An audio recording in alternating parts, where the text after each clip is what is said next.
So this is your coordinate axis. You imagine a line, and you just rotate it around the z-axis. This is your z-axis. This is, let's say, this is your x-axis. Now, when you rotate it, what you will obtain is basically just a cone. This is what you will obtain. Now, the idea is to find the volume. There are various ways to do it. I mean, the trick is always, if you want to calculate a volume or an area or something related, you should first divide this thing into very small segments.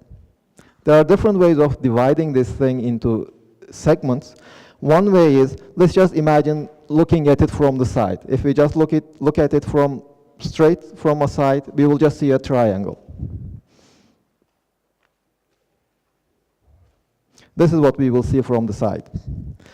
Now, this we can slice into thin, very thin discs. So here is a disc. Here is another disc.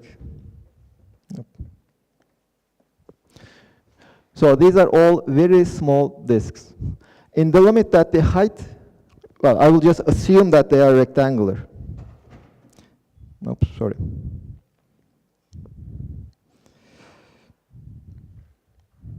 So they are just rectangles, rectangular discs.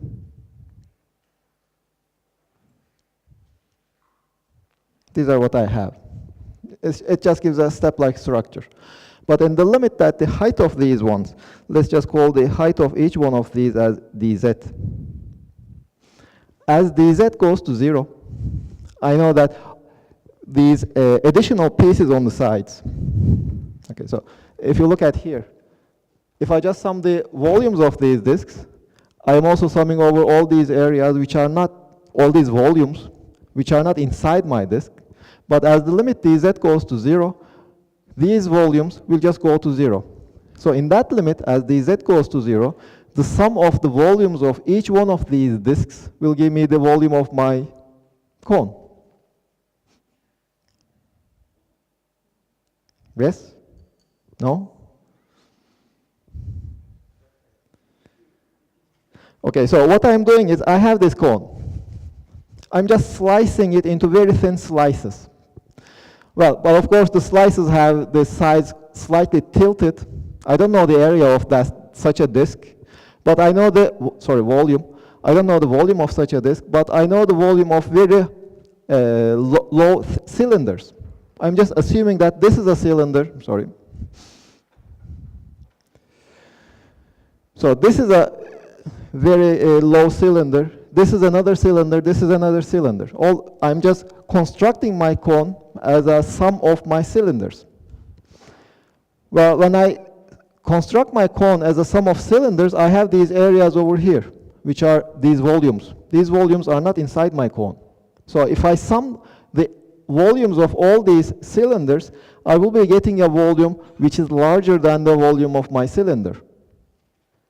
But when I take the limit that the heights of these cylinders goes to 0, they are very thin, very, very thin cylinders, then these additional volumes will just go to 0.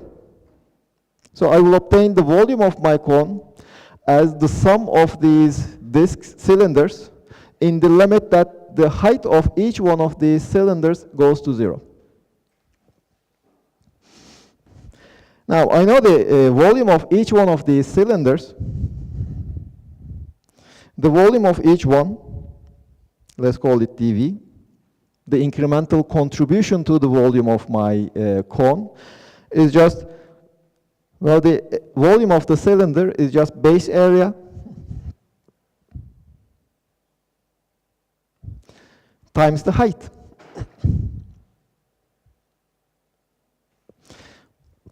This is the volume of any one of these cylinders. Well, of course, I will be summing over all of them, and as I go higher in z, this is the z, as I go higher in z, the radius will be changing with z. So here, radius is a function of z. Okay, so here I imagine some radius. This is a function of z. So r here is in fact a function of z. And the dependence on z you can just find from this the equation of this line. R of z is nothing but this side. This is my R of z. The length of this line over here, where it is at a height z. So if you consider any one of these cylinders at a height z, it will have the radius r of z, and that cylinder will have this volume pi rz squared dz. Now the volume of my cone is nothing but the sum of all these cylinders. So I need to sum them up, but the summation in the limit as dz goes to 0 is nothing but integration. So if I integrate this thing, integral of dv, that is the sum of each one of these volume elements, will be equal to the integral of pi r squared dz. But this is the total volume. This is my total volume. Then you can ask, okay, I'm integrating over z, that is, I'm summing over all these disks at different heights. My z, what is the range of my z? Well, I start from the bottom disk and go to the topmost disk. The bottom disk is at z equal to 0 in this graph. It's at z equal to 0. The topmost disk will be at z equal to whatever the height is. So let's say this is the height. So z goes from 0 up to h. This will give me the volume of my cylinder, of my disk, sorry, of my cone. So this is the volume of my cone. Of course, I remind you, you have to replace this r with the function of z. Now this is a volume of the cone as a one-dimensional integral. I can also write it as a three-dimensional integral. Now in the three-dimensional case, what I will do is, here I already made use of one information which I didn't derive yet. I use the fact that the area of a disk is pi r squared. Well, I can also derive that.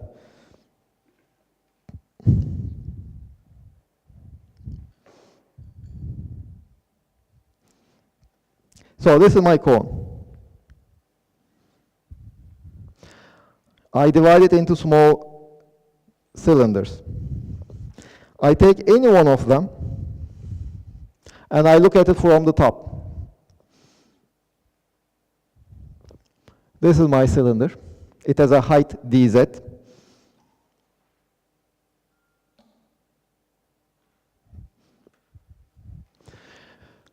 Now I have to divide this into very small elements itself.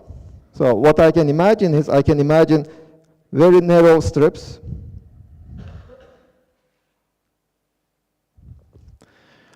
And then I can imagine dividing this radially also. Very narrow, small triangles. So the width of each one of these rings I will call dr. This is the width. And the angle between any of these radial elements, I will just call that d phi. So your knowledge of the Greek alphabet is now increasing. This is phi, the small small Greek letter phi. So this is my d phi. Now imagine that this is a cylinder, not just a disk. So it has a thickness. If I take any one of these elements, let me take this one. It is almost a cube.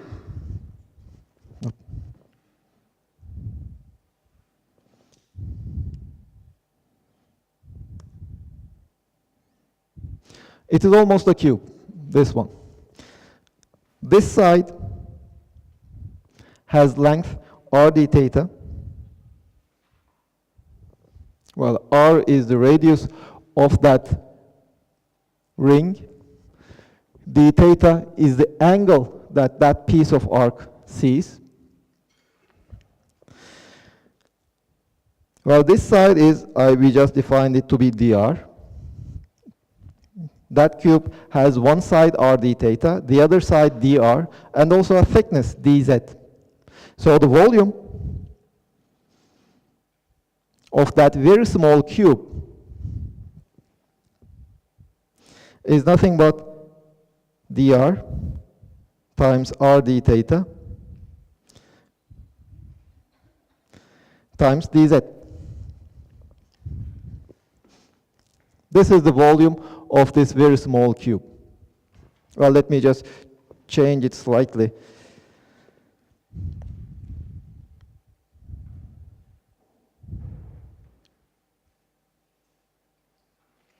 Let me write dz over there. Okay, so this is dz. The dz is one side of the cube, dr is the other side, r d theta is the third side of my cube. So I multiply them all up to get the volume of my cube. Now I have to sum over all these cubes. Well, each one of these cubes has the coordinates z, r, and theta. So I have to sum over all possible values of z, r, and theta as long as I am inside my cone. Well, theta, as you can see from this figure, if you just assume that this direction is theta equal to 0, you start from theta equal to 0 and you go up to 2 pi. So theta goes from 0 to 2 pi. You are going all the way around the z-axis. Or it starts from the origin, which is r equal to 0, to the radius of my disk, which is from 0 to r of z. Remember, the radius of my disks depend on z. So that is why I move the z integral to the left. Because I first have to take the radial integral before taking the z integral. And now the z, the lowest disk is at z equal to 0. From z equal to 0, I go up to z equal to h. This is the volume of my disk, of my cone, as a three-dimensional integral. Well, the radial and the theta integrals are just easy to evaluate. If you just calculate those integrals, this is the z integral from 0 to h. Theta integral just gives you 2 pi. And the radial integral is r squared over 2. This is what we had before. In this case, we didn't use any information we didn't derive. We first derived, essentially here we are deriving the area of the a disk and then using that to obtain the volume of the cone.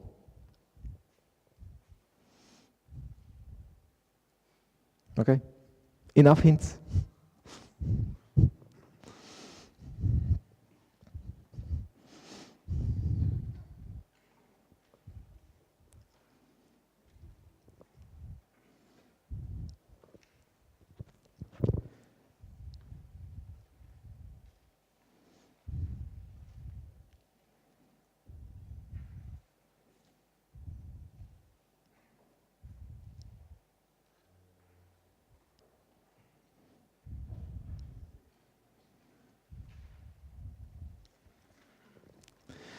So you remember your exam, right? The first exam you had, the first day, the welcome exam. So this is your scores. So what it means is there were 30 questions.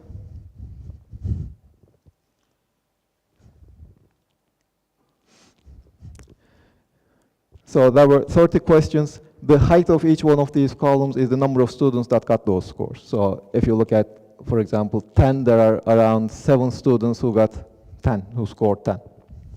So what do you see here? Okay, these are just numbers, but we need to interpret them. What do these tell us? Yes? Well, you see, there are 30 questions, and 5 of them was, well, they are multiple choice questions. You were supposed to select one from the 5. So if you just choose randomly, 1/5 of your answers will be correct. So that makes about 6 correct answers. So that is a large peak over here. So these students are just, as you said, we couldn't, in high school you didn't really learn anything about force. So it is this group over here. Now, don't misinterpret these things. I'm not planning to give any one of your scores, because I don't think it's really relevant. The idea here is not to judge you or to say whether you have passed or failed. This is just a measure of the state of the things, how we could, as a system, as your teachers in high school, how much we could teach you about these concepts, about how much you could understand from the high school. And apparently we didn't really do a good job in high school. So this is this large peak over here. Well, one thing that is kind of bothering me, I should say, is that there are 3 peaks here, one peak here, another here, and another there. It just tells me that there are students of 3 different groups.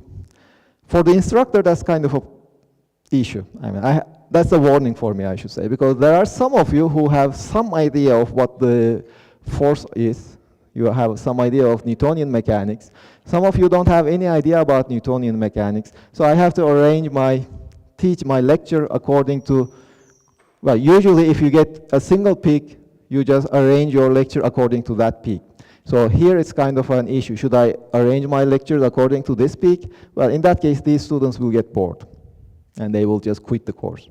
If I adjust it according to this peak, in that case, these students will fall back.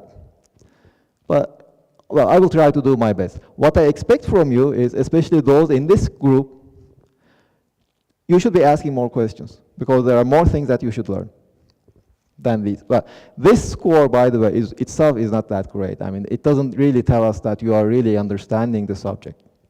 Well, it was kind of an interesting, this exam we didn't do just with you. There is also this is the industrial design section.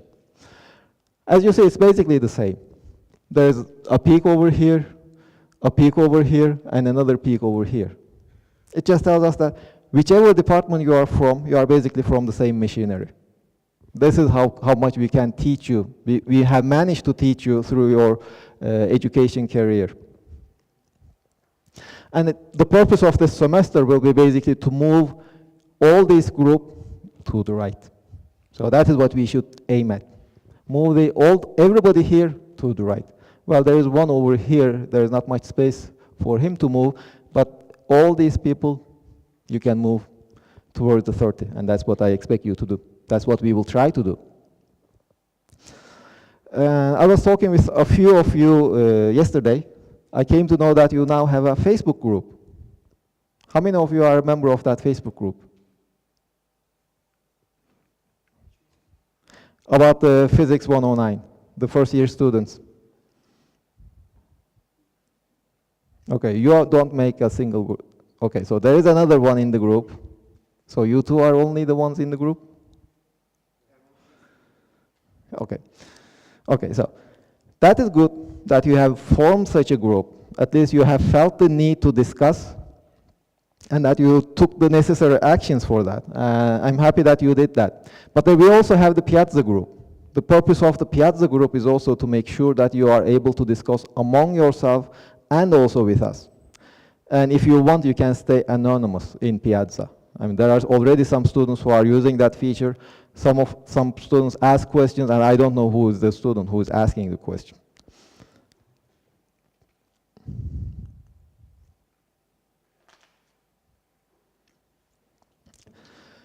Any questions? Before we start, any other questions? We had the cone example. Your recitations have began yesterday, I suppose. You had your first recitation of one of the groups. The other group will have it on Thursday.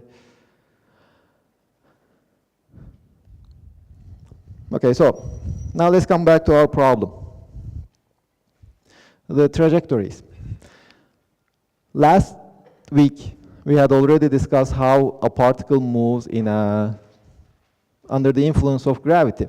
So we drive the equation for the trajectory. Now let's look at a more particular problem. We have a ball. In that case, we had the most general solution. That is something that it's good to keep around. Now let's see, we have a ball. A footballer hits the ball. It starts moving with some angle alpha. It has an initial velocity v0.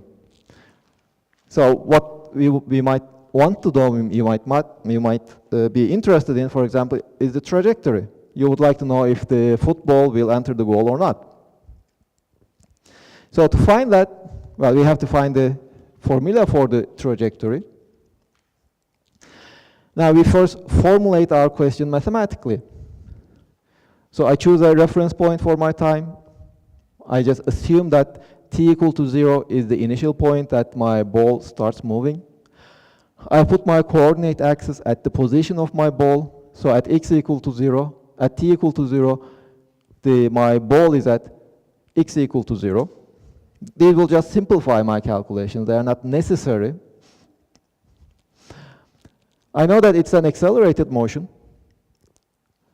a motion with constant acceleration. We had already derived this expression. The position at time t is just given by this expression. Now, if I'm interested in only the z component, well, this is a vector equality. I have to take the z component of both sides. So z component of the coordinate, let us just call it z of t. Well, the z component of this vector, let us call it v0z, t plus 1, this is only in the z component, this is the acceleration in the z component, and I have 1 over 2 gt squared. But remember, note that I have already chosen such a coordinate axis. X and y are along the horizontal line, and z is pointing downwards. Z is in the direction of my gravitational acceleration. I'm free to choose it the way I like. I could have chosen z upwards. That would be also fine. I could have chosen z to be in this direction, x, y in that direction. That's also fine. It's all up to you, which axis you want to choose.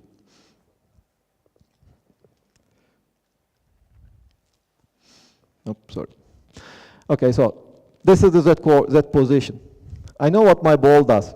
It will just rise first, go to a maximum height, and then it will fall to the ground again. The ground, since I'm choosing the origin at the position of my ball, the ground corresponds to z equal to 0 in this coordinate system. So z equal to 0 is my ground. So if I'm saying that when the ball will hit the ground at some later time, t, then at that time, z of t should be 0. That just tells me that my ball is on the ground. Well, if you look at this one, there is one solution that at t equal to 0, z of t is 0, because this is 0, this is 0. Well, that's kind of obvious. At t equal to 0, at the beginning of the motion, the ball is on the ground. So that is one solution. But that is not the solution I'm interested in. There is also this solution. At t equal minus 2v0 over g, the ball is again on the ground. Do you think there's a mistake over here? Time is negative?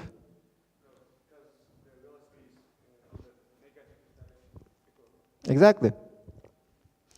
So does everybody agree? No? Can you repeat your? He couldn't hear it.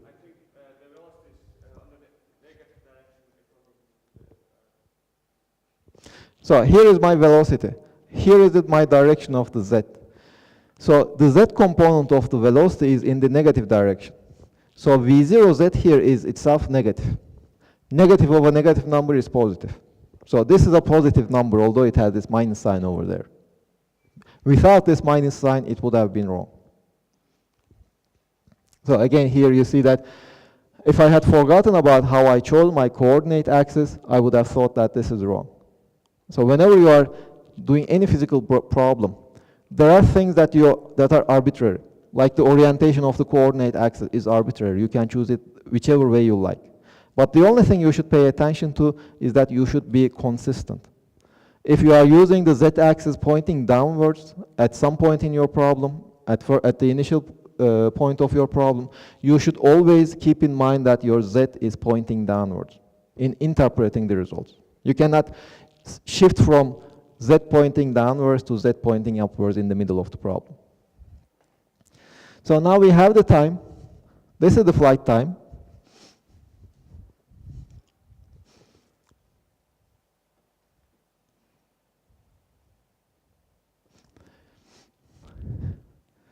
Well, this flight time we obtain using the formulas that we derived last week. If you remember the formulas, fine, you can just use them. But remembering formulas is not necessary. We will have hundreds of them. And it will be, I mean, for me, it's impossible to remember all of them. So you can just make other arguments too. We have an acceleration, we know. The acceleration is along the z-axis in the positive z direction. We know what acceleration is. Acceleration is the rate of change of velocity. So if v0z is our component of velocity along the z-axis, I know that this component changes by g meters per second per second. So to find the number of seconds that it takes for v0z, the z component of my velocity, to go to 0 is nothing but v0z over g. So this is the time with the minus sign because of the orientation of my axis. This is the time it will take my trajectory to have zero velocity along the z-axis. Well, it will take equal amount of time to fall on the ground, so we end up having 2v0z over g without really using any formulas. Just the definition of what do we mean by acceleration. It is the rate of change per unit time. So if it changes by g units per unit time, then in v0z over g units, it will change by v0z. Due to this minus sign, since the change is minus v0z, we started with v0z, the final z component of the velocity will be 0. This is the time that it will take to reach the highest point.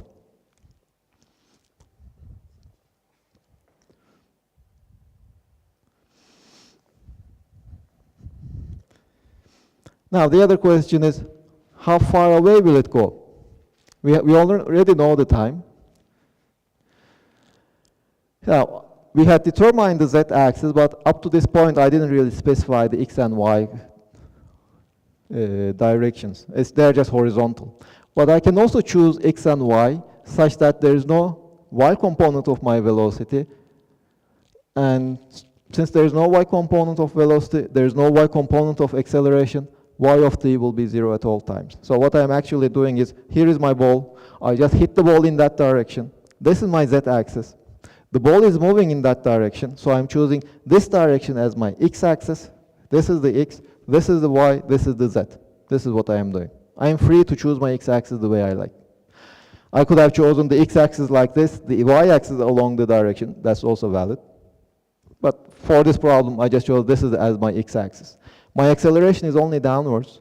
My velocity has x component and z component at any point. Since there is no acceleration along the y-axis, it will never have any velocity along the y direction, so it will just go straight. Does this sound realistic to you? For those who are watching football? Yes? No? Okay.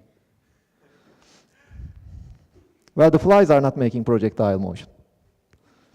So does it sound realistic? So if I hit the ball in that direction, this tells me that it will always go in that direction. And it can never go either there or there. It will go straight.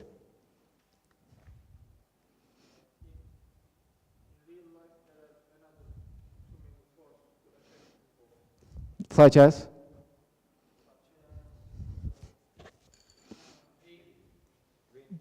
The wind.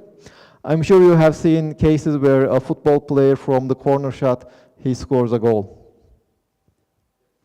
So the goal is right here, the corner is here, they are on the same line. If this were correct in real life, this were exactly correct in real life, then there's no way that you can score a goal. So what happens is, in real life, if you manage to rotate the ball while you are hitting it, the ball can make a curve also in the y direction. But in this problem, we are ignoring air resistance. In the absence of air resistance, in vacuum, such a motion would be impossible.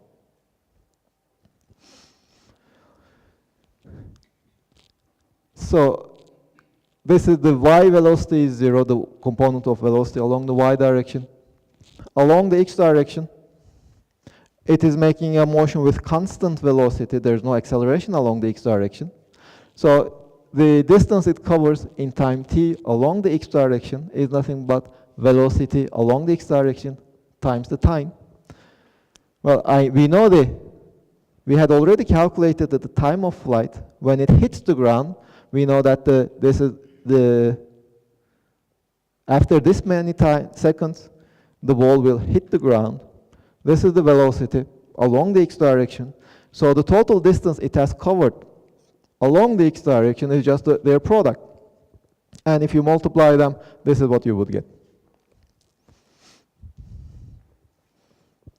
Yes?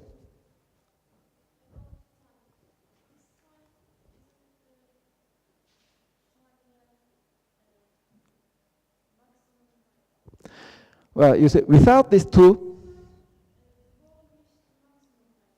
no. So you see, initially the ball has a v0z vertical velocity. Okay? So it starts from the ground, it starts to rise, its speed is decreasing, and at time v0z over g, after such a time v0z over g, its z component of its velocity will be 0. So it rises up, then stops, and then starts falling back down. The time it takes to go from 0 height to maximum height is minus v0z over g. Then from maximum height to 0 height, it takes another minus v0 over g, so that is why we have this factor 2 over there. And what I am interested in, this is the total time of flight. So my ball starts here, starts to rise up, stops rising, and then starts falling down. It falls on the ground after such a time, minus 2 v0z over g. The x component of the velocity is constant. So the total range, the distance it covers along the x, is the velocity along the x direction times the time. Which, if you just simplify, this is what you would get.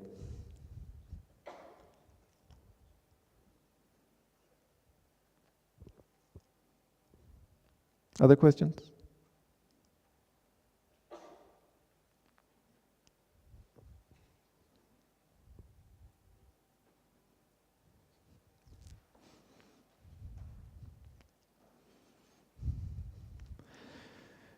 So then, what does this equation tell us?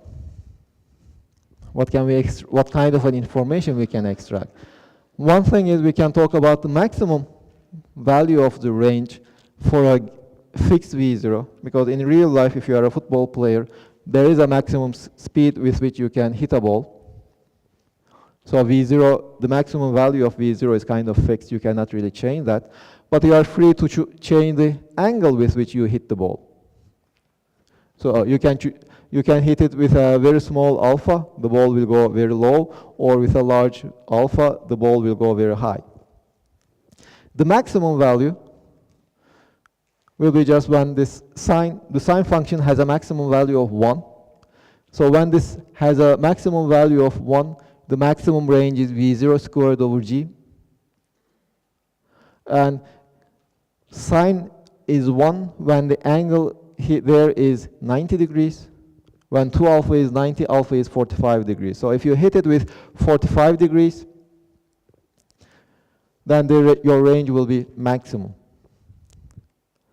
Well, if two angles add up to pi over 2, alpha 1 and alpha 2, well, twice the sum will add up to 180 degrees, pi degrees. So if you have two angles that add up to 180 degrees, then their sines are equal. It just tells me that for a given v0, if alpha 1 and alpha 2, they sum up to 90 degrees, then the range will be the same. That's also something we can extract. But another thing is, if you could increase the velocity by a factor of 2, or lower it by a factor of 2, then you are increasing or lowering the range by a factor of 4. So what do these mean? I mean, what happens when I increase the velocity by a factor of 2? I mean, if you increase the velocity by a factor of 2, usually you would expect that the distance covered in a given time increases by a factor of 2, not by a factor of 4. I know that there is a v0 squared over here, so 2 squared gives 4. That is the mathematical reason why I have this 4, but what is going on? So the distance covered is velocity times time. So if I increase velocity by a factor of 2, I should have the distance increased by a factor of 2. Why do I have 4? Yes? Exactly. Because if I increase the velocity V0 by a factor of 2, I'm also doubling the Z component. So it takes twice as much time to reach its highest value, and then twice as much time to fall back on the ground. So the total flight time is also twice its value. So if V0 is doubled, the velocity is doubled, the flight time until it hits the ground again is also doubled, so we end up having a factor of 4.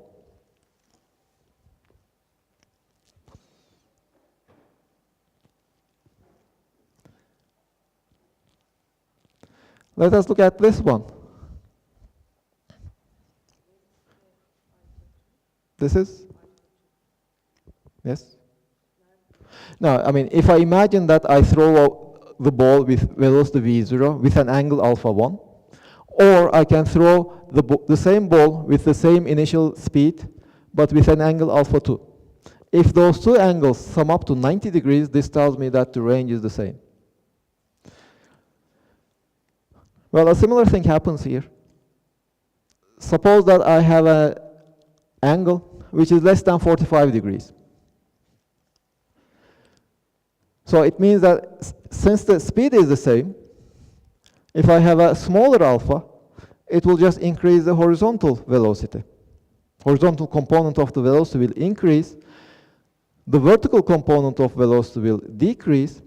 But since the vertical component of velocity is decreasing, the time of flight decreases. I have a smaller time of flight. But since the x component, horizontal component of velocity is larger, the sum just cancels. One increases, the other one decreases, so there's no effect compared with the other one, alpha 2. So as I go from an angle alpha 2 to an angle alpha 1, assuming that alpha 1 is the smaller one, I'm increasing the horizontal speed but decreasing the time of flight so that the range doesn't change. Or if I go from alpha 1 to alpha 2, if I change the angle from alpha 1 to alpha 2, I'm increasing the angle. I'm just assuming alpha 2 is larger than 45 degrees. So I'm reducing the horizontal component of velocity, but increasing the vertical component. Increasing the vertical component increases my time of flight. A larger time of flight, a smaller x component of velocity gives me the same range as the other angle. So this is why these two angles give me the same ranges.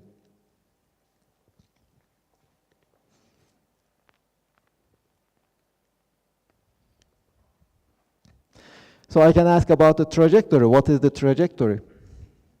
What we mean by trajectory is just the function of the curve that the particle follows. Up to now, we know that x is equal to v0x of t, and z is v0z times t plus 1 over 2 gt squared. These are we already derived, but this expresses x and z as a function of t. So if you tell me at what time you are trying to observe the particle, I can tell you what the x and the z components will be. But I would rather express the z as a function of x, so that I can plot it in a xz graph. Well, the way to do it is you just first solve for the time in terms of one of the components. In this case, the easiest one is the x. I can solve for t as a function of x. When my particle reaches the point x in the horizontal direction at a time x over v0 of x.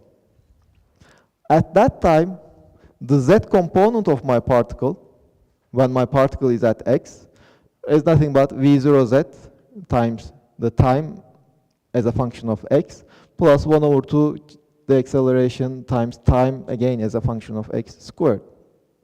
And if you just substitute everything, this is what you would get. So from this expression, you also, well, this range is the expression that we had already calculated. So when x is equal to 0, z equal to 0, that is the starting point of my trajectory. And when x is equal to r, z is equal to r, that is the end point of my trajectory. And this is how it will look like. It is just a parabola. Do you remember parabolas from high school? Well, any expression that's, any function that starts with an x squared and contains an x and possibly a constant value would just give you a parabola. It has such a shape. And well, if you look at here, when x goes to infinity, z goes to plus infinity. So that tells you what is the direction of the parabola. So the parabola has a general shape like this. So for large values of x, z should go to plus infinity. Plus infinity is in this direction, so it tells me that my parabola has this shape. So let's look at the velocities. What happens to the velocities as my particle moves along this trajectory? So this is my starting point. It starts with the v0x along the x component, v0y along the y component. So it starts from the ground. As it rises up, the y component is decreasing. It is slowing in the y direction. And then it reaches the top point, the maximum height. Sorry, this is v0z, not y. The z component, the y component is 0. So it reaches this point at a time t is equal to this component divided by g. So at the top point, there's no y component, but the acceleration, there's no acceleration along the x direction. So the x component of the velocity is identical. It doesn't change. Here it was v0x, here it is still v0x. Then it starts lowering down, going down. So it rises up, now it's going down. As it goes down, it starts gaining velocity in the z direction. And when it hits the ground again, its velocity in the z direction is, in magnitude, it is the same thing as its velocity, its initial z velocity in the z direction. They're identical. The only difference is that it is now in the opposite direction. So it started like this, it will end up like this. Again, v0x is identically the same. The magnitude of the velocity, since the components have the same magnitudes, the magnitude of the velocity is also identical. It starts with a given velocity, it ends up with the same velocity, the magnitude of the velocity. And, well, this is what we observe also in real life. You just, when you see a projectile motion, it rises up and it goes down. If you don't throw it at very large velocities, so that the air friction will be negligible. If you throw very small objects, you can even test that the velocities are more or less same.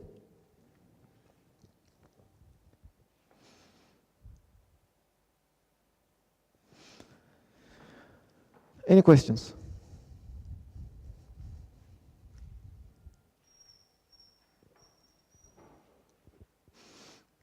This example we will solve after the break. But if you have any questions before the break, there's one question. Sit down. Yes. Well, the project groups, you were supposed to choose them until last week. I have already put the list of the project groups. If you want to change your groups, you can change them, but make sure that you are just exchanging with other people.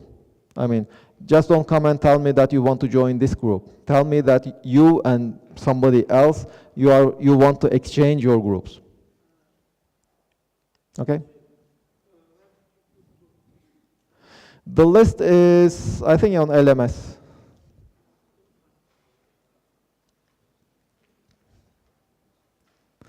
In preparing the list, what I did was I just got a list of you who handed in the first homeworks. I grouped you among those students who handed in the first homework, and then I grouped the other ones, because since the first day, you are at most around 100 and 120 students here. There are 157 registered students, so it's quite probable that around 30, 40 students didn't show up even the first day. So if there's somebody in your group who is not planning to follow the course, just let me know. I will make rearrangements of the group.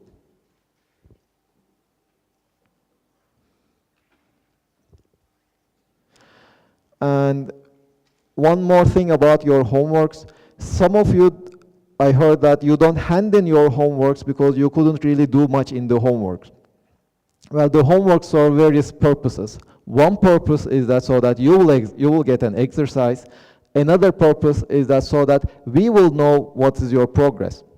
Now, if you don't hand in your homeworks, it will just we will just think that you have just dropped out of the course.